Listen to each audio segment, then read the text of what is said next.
It's kind of been a roller coaster for you, that accident and going from starting to kind of battling for this spot. What has it been like for you?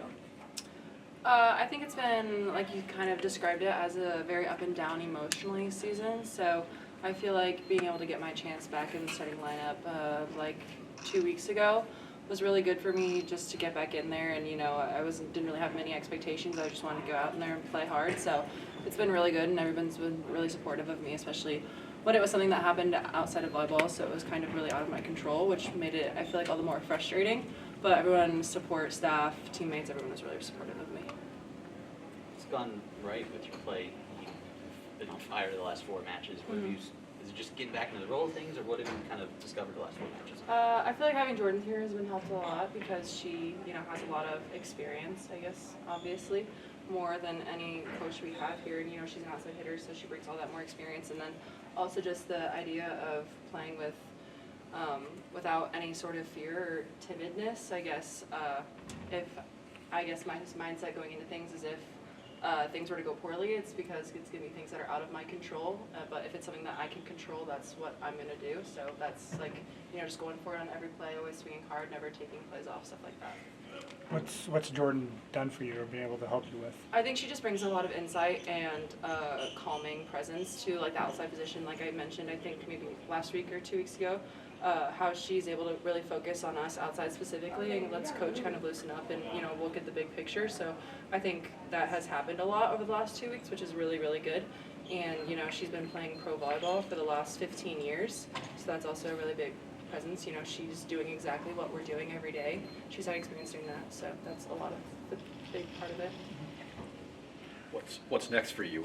How do you want to build on the last few weeks personally? Yeah, obviously I got to serve in a couple matches this past weekend, so that's something I've been really working on all spring and summer. Really, is I really want to be able to make an impact with my serve and keep working on that, and then just continue developing my blocking and passing.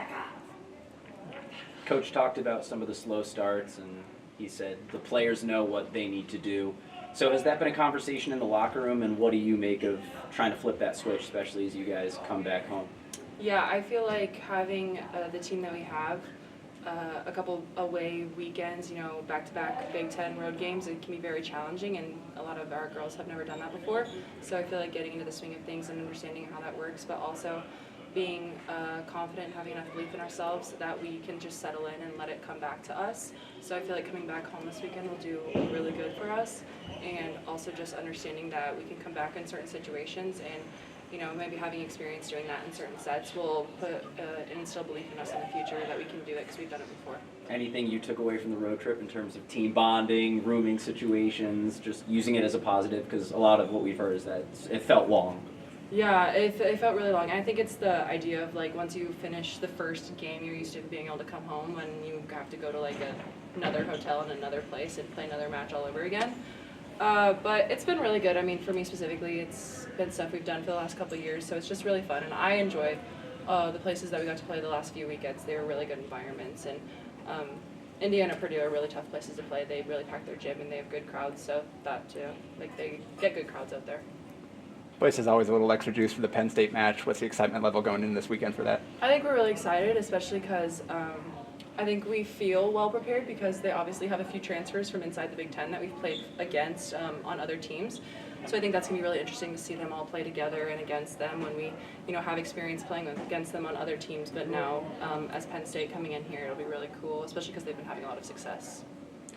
Were you surprised when you got the Big Ten Player of the Week award, and how'd you find out? I don't know if I was surprised. It just wasn't on my mind at all.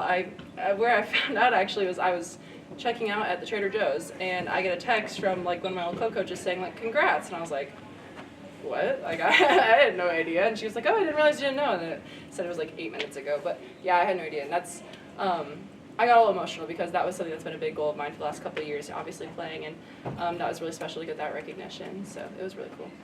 What have you learned about yourself this season? Kind of like I said earlier, just I'm not going to let anything that happens to me happen because of something that I can control myself. I can't control my stats. I can't control if I get a kill or not, but I can control how aggressively I'm swinging at the ball, how energized I am, how much fun I'm having. So that's something that I'm going to control everything that I can, and I'm just going to let what else happened. Do you feel like that's helped you play better? I do. I really do. What was most rewarding for you personally about last week? I think getting to do that in front of those big crowds are really special because, we're used to playing in front of a big crowd at Bob, but sometimes going on those away trips, it kind of sucks to see how in certain environments they don't have the big presence that they get usually. So I feel like being able to play in front of that many people still on those road trips who come in and watch us play their home teams was really special. Was there much red in the stands for those matches? There was a good amount, but I'd say Michigan State was really had the most Nebraska fans, I'd say, of all of them. It's hard to tell Indiana because, they're red too, so you don't really know who's cheering for you. But yeah, I'd say Michigan State, there was a good amount of Nebraska fans. All right, thank you. Thank you. Thanks, Lindsay. Lindsay.